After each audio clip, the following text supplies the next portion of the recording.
Good evening, friends.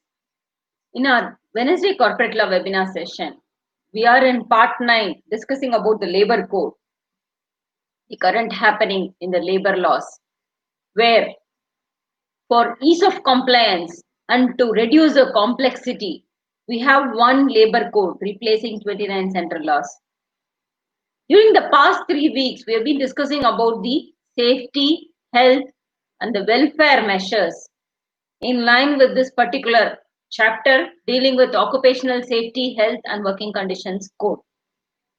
Today, we are going to discuss this in 6 components where we are going to handle the special provisions which are available in this particular code for various categories of workers. What are they? We are going to see now. Thanks to Sundar for this detailed presentation.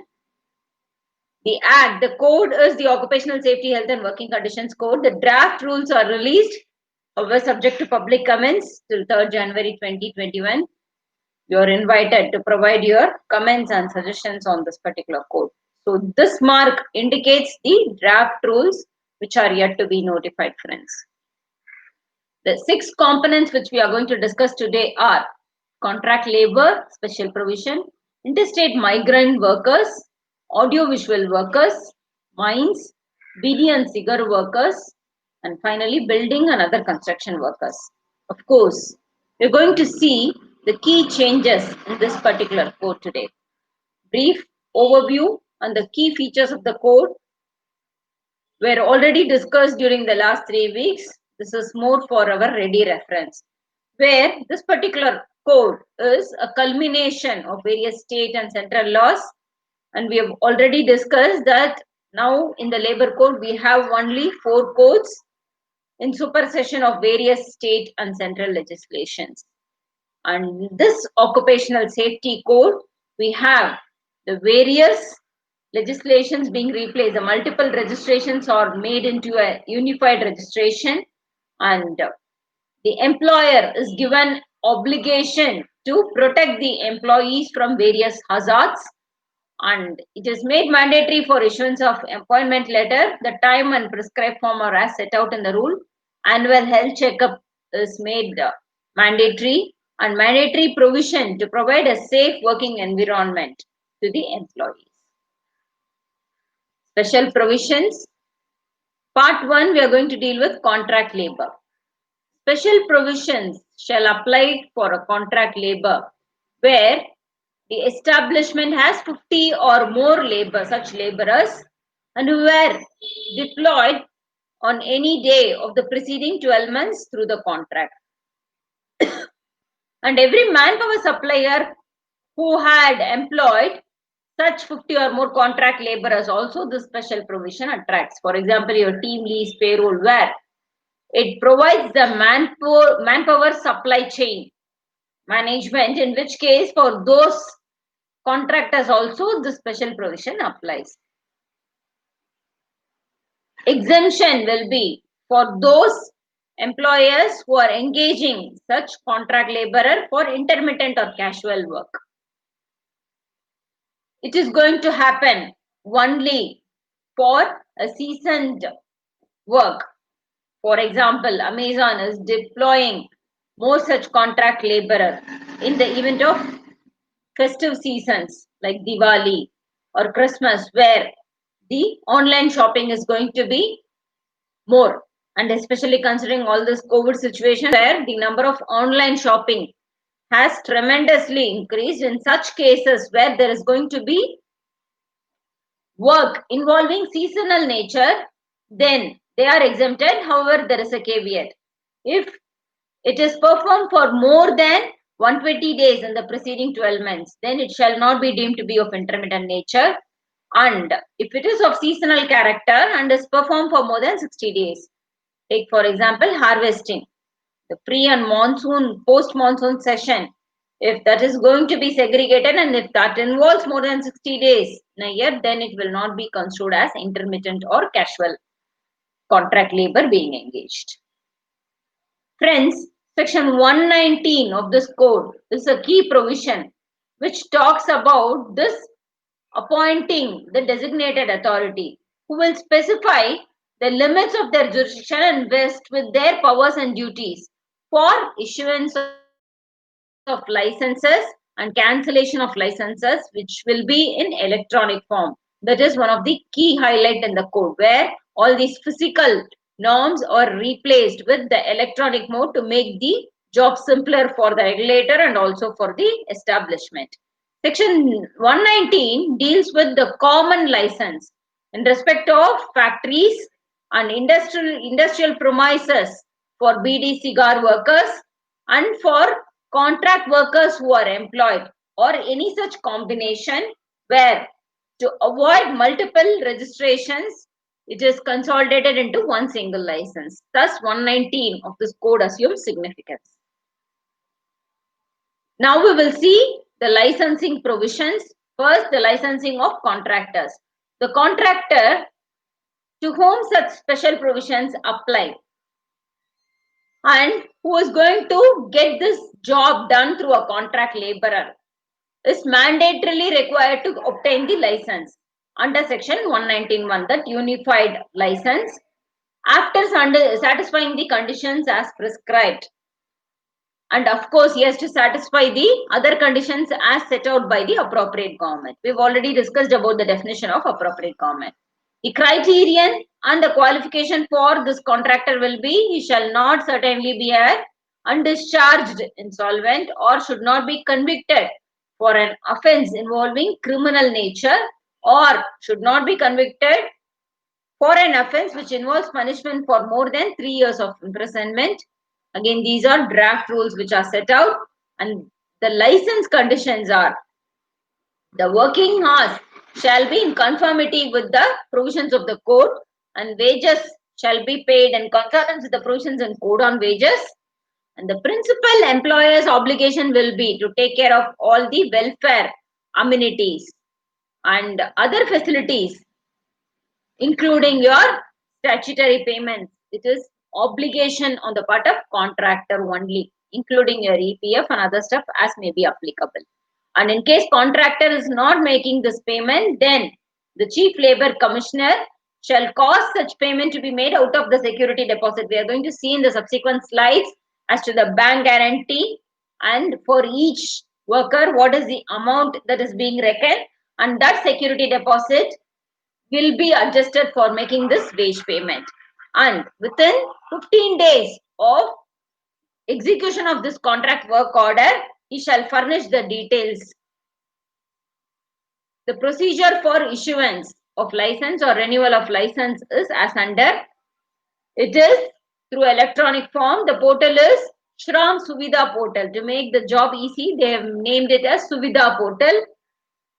And where the contractor is engaged in more than one state, it is again a consolidated license to ease the compliance burden, and again through e-form in this same portal. And this license shall be valid for a term of 5 years. Some of the conditions of this license are: this license is non-transferable, and the number of workers will be certainly determined and reckoned for the purpose of making this particular application, and fees for renewal shall be non-refundable, and the rate of wages shall be in consonance with the provisions in the code on wages. And if there is going to be any agreement in the form of settlement or award, then the wages shall not be less than what is agreed upon. The license application is in form 13 and the license which is granted is in form 14. And for this particular issuance of license, the security deposits is in the form of bank guarantee issuance to the extent of 1,000 per worker, and it shall be deposited by this contractor in conformity with this particular code provisions. And in case of expiry of license, then he shall make an application for renewal of license, and he could also make a specific request that the fresh fee, whatever he has to make, could be adjusted from the security deposit. So this license, already we discussed that it is valid for a tenure of 5 years, and where the number of contract laborers are going to be increased, then he shall certainly make a change to the license by making this application to the designated authority, And where such license is being amended, the number shall be increased to such extent by depositing the differential amount to the extent for the amendment in the license which is proposed. And this is the slab as prescribed in the draft rules again.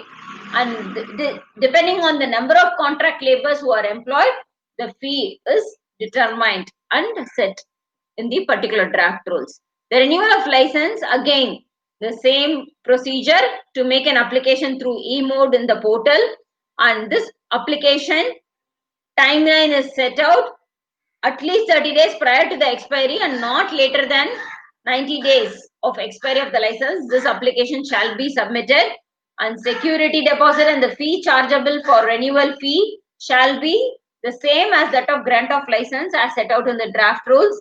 And if the application is not received within the time specified, then an additional fee of 25% is also levied by the authority, and authority also is under an obligation to issue the renewal certificate not later than 30 days.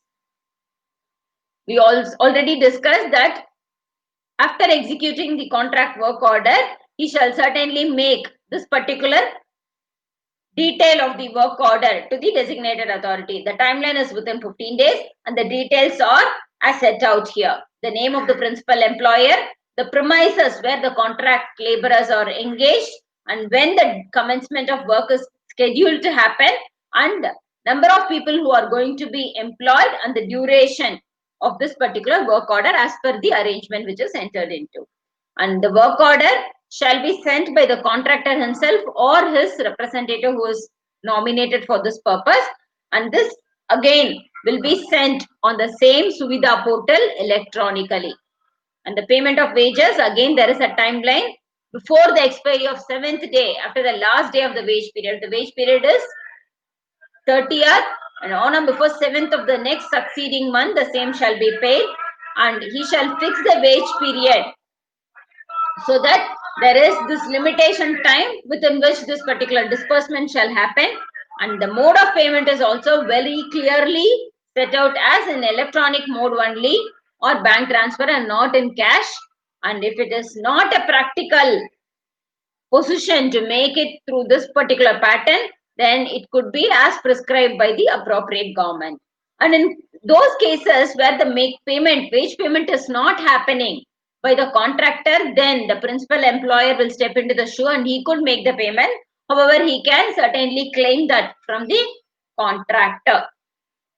Some of the other specific provisions as applicable to the contract labor are the facilities as mentioned earlier, the welfare facilities, the toilet, health facilities, drinking water, all those will be provided by the principal employer. All other mandatory provisions shall certainly be made only by the contractor who has engaged.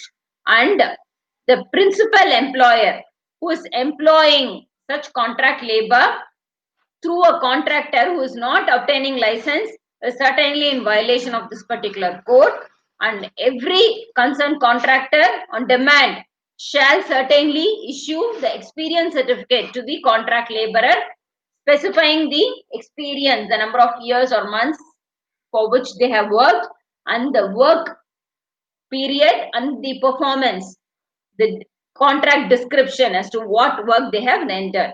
And this is very important. Employment of contract labor in core activities is prohibited. This was not there in the erstwhile provisions of your CLRA. So where there is an exception, you could employ such contract labor in core activities provided the normal functioning is such that the activity is ordinarily done through contractors only, like your medical transcription, payroll processing, where it is normally done through a contractor. Then this core activity could also be provided by the contractor. Then there is increase in the volume. There is a sudden surge. Say for example, Cognizant, and where due to this COVID situation, the vertical healthcare has a sudden increase, and in which case they want to have more number of workers. It is going to be of intermittent nature, and hence they do not want to employ on the rolls, and hence they could certainly employ them through contract labor. And where this particular activity does not require full-time workers, in which case also you could engage the contract laborer. We are moving on to component 2 for the day, which is interstate migrant workers. We have been discussing about the definition of interstate migrant workers, where person from Bihar is coming for work purpose to Chennai, or he moves from one state to another state, from Gujarat to Maharashtra. But after moving, he is getting an employment in Maharashtra, provided his salary is not exceeding 18,000 per month. The special provisions shall apply where 10 or more such interstate migrant workers are employed during the preceding 12 months. What are the special provisions? The specific facilities to be provided to them. Certainly to ensure suitable working condition for all these interstate migrant workers, and in case of fatal accident to report to the specific authorities, and to extend all benefits to such interstate migrant workers which are available to the normal workers of this establishment, and also to provide health checkup to all these workers. Journey allowance, very important here. There is this particular condition that if this interstate migrant worker was employed for a period of not less than 180 days during the preceding 12 months, then he is certainly entitled to claim journey allowance, that is in a year, a lump sum payment to and fro journey from his establishment, that is the place of employment, to his destination, the place of residence in the home state. And it shall be given to this worker once in 12 months as set out in the draft guidelines. Appropriate government shall also make schemes to provide an option for availing benefits of PDS, public distribution system, the food rationing system, either in their state, the destination home pitch, or the state where he is employed, or for the portability of the benefits of these workers to take from the building other construction cess fund in the destination state where such workers are employed, and also to address the grievances, to provide a toll-free number, and also to handle the queries of such workers. And central government may identify the studies to be carried out to promote the health, safety and the welfare conditions of all these workers. We are moving on to component 3 of the day, which is audio-visual workers. Audio-visual workers, as the name goes, will be more in the case of your cinemas, films, corporate computer programming, where it involves both audio and visual medium. In all such cases, this particular agreement is mandatory. An agreement in writing in form number 16 shall be entered into with such person by the producer of this audiovisual program, or with such person by the producer, where this particular contract laborers are employed through contractor, then with such contractor, or if with such person by the contractor, or if he is going to be nominated through some other person, this agreement with such other nominated person.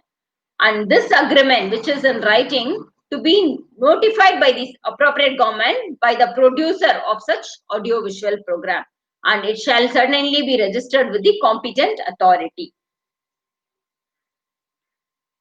Some of the contents of this agreement, which is reduced in writing, shall be the nature of this particular contract and the safety, health and working welfare conditions which are being provided to such workers. More importantly, the wage, leave entitlement and other benefits. If EPF is applicable, then the same shall also be provided thereto. Dispute resolution process, how the adjudication mechanism works, and which is the governing law, all those other aspects shall also form part of this agreement. We are moving on to component 4 of the day, which is mine workers. Friends, mine workers, here it again talks about the mandatory provision for appointing a manager, just like your occupier in the case of factory. The owner could also be a manager. Manager role assumes great significance because he is going to be taking care of the overall supervision, control and direction of this particular mine, and hence there is certainly a string attached to it with the prescribed qualification. If the owner has the necessary qualification, then he could certainly be appointed as the manager. Non-application of the code in certain cases. Any mine in which excavation is being made for a prospecting purpose. What is prospecting purpose? It is only for your geographical analysis or only for the purpose of exploration. In which case, if the number is going to be not more than 20 on any one day leading to this particular prospecting purpose or exploration purpose, or the depth of this particular excavation is not exceeding 6 meters, or in the case of coal it is not exceeding 15 meters, or no part of this excavation process extends below superjacent ground. What is superjacent ground? Which is lying something immediately above or upon. So in all these set out conditions, the provisions of this code shall, except those contained in your section 35, 38, 40, 41 and 44 shall apply. If you look at section 35, 38, 40, 41, it deals with your appointment of your inspector cum facilitator, the powers accorded to these people and the facilities which shall certainly be allowed or provided to all such officers. And last but not the least, section 41 deals with the special privilege as available to all these special officers to visit the mine, to inspect the premises and measure thereon. Section 44 deals with the special provisions available for adequate safety of women who are working in dangerous operations. The next non-applicability is in the case of mine engaged in extraction of gravel, shingle, which you know that all these are the small stones which are used in laying of roads, or shingle, which is that particular stone with thick portion in one side and the other side again, which is used in all these infrastructure materials, sand, clay, building stone, all these road metals, your clay stone, limestone, etc. Subject to again this measurement as prescribed in the draft rules. One, it should not extend below the superjacent ground, or in case of open cast workings. Open cast working again refers to your excavation below the surface where the depth is not exceeding 6 meters, or people who are deployed is not exceeding 50, or explosives are certainly not used while dealing with this excavation purpose. Prohibition again for employing people who are of age below 18 years. However, trainees of 16 years of age or more may be allowed provided they are subject to proper supervision. And prior approval certainly shall be obtained from the chief inspector cum facilitator for allowing such apprentice workers to work in the case of mine. We are moving on to component 5 for the day, which is BD and cigar workers. Here again, this consolidated license as specified in section 119 shall be obtained and the necessary application shall be provided for proceeding with this mine and cigar, BD and cigar work, provided you obtain the necessary license. And certainly the concerned authority shall look into the financial capability of this particular employer who is going to deploy these BD or cigar workers, and the suitability of the premises where this particular work is being proposed to be carried out, and the previous credentials which they have, and what kind of safety welfare measures are being provided by this particular establishment for such workers. Again, similar to the case of your contract labor, here the license is valid for a term of 5 years.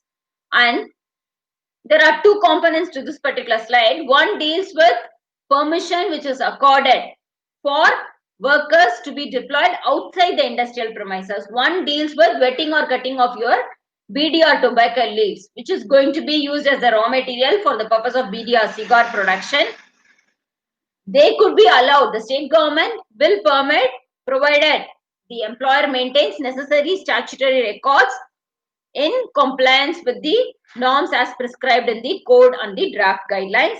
And this employer shall certainly not employ these people in the manufacturing process which is going to be used. This is the second component of this particular slide. One deals with the wetting or cutting of leaves, where they could be allowed subject to the norms as provided in the code. The second one deals with usage of this particular manufacturing process. So the main process, you shall not allow anybody to carry out this particular activity outside the industrial premises. However, exception to this particular thing is, it shall not apply to those workers who are given the necessary raw material by the establishment to make this particular product. And again, another exception is self-employed people who are going to do it in their houses, the dwelling houses.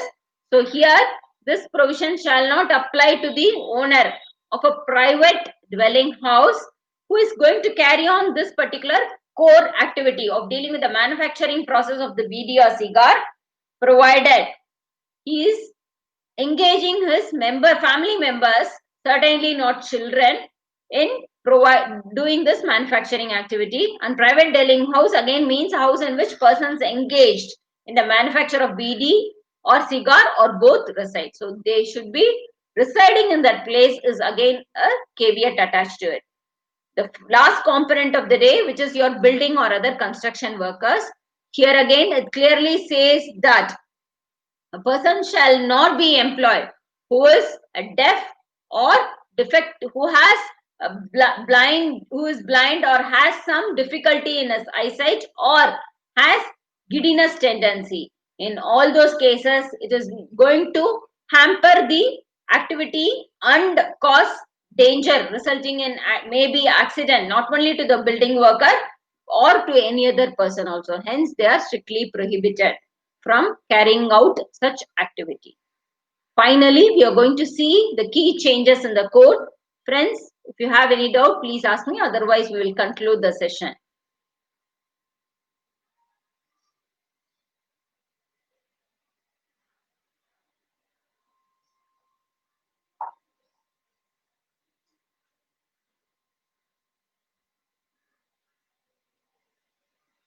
Previously, you had this provision of 20 contract laborers under CLRA. Now you have 50 or more.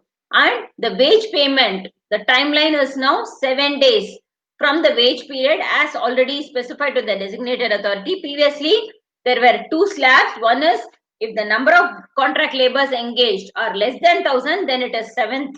If it is going to be more than 1,000, then there was an extension of another 3 days to make it happen before 10th day. But now here it is only a single cutoff of 7th day. And the core activity engaging such contract laborers, there is this particular prohibition which is now provided in the code. Previously it was not there. And again, the last component which we discussed about not employing, in the case of building or other construction workers, of people who have vision problem or who are deaf or who have the tendency of giddiness. Previously, that restriction was not there. And again, this interstate migrant workers, the definition we have been seeing during the past few weeks, where it is 18,000 now, and it was not set out in the specific provision as set out in Interstate Migrant Workmen Act 1979. And for interstate migrant workers, again, if they were employed of 10 or more, the specific provisions apply in the code, whereas earlier it was 5. And the journey allowance is now provided subject to a condition that at least for 180 days they should have worked in that particular establishment. Previously that condition was not there, it was flat. And finally, this particular additional benefit of PDS, your ration and the food distribution system, is provided, and the option of either in the native state or the state where this particular laborer is employed is provided, whereas in the erstwhile regulation, this is not prescribed. Friends, with this, we are concluding the 6 components of specific provisions available to various categories of workers. Your contract labor, audiovisual program workers, your mine workers, BD or cigar workers, building, construction workers. We have one more worker.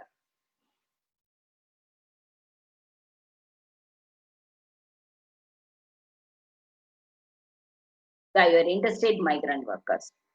Thank you very much, friends. Take care. Stay safe.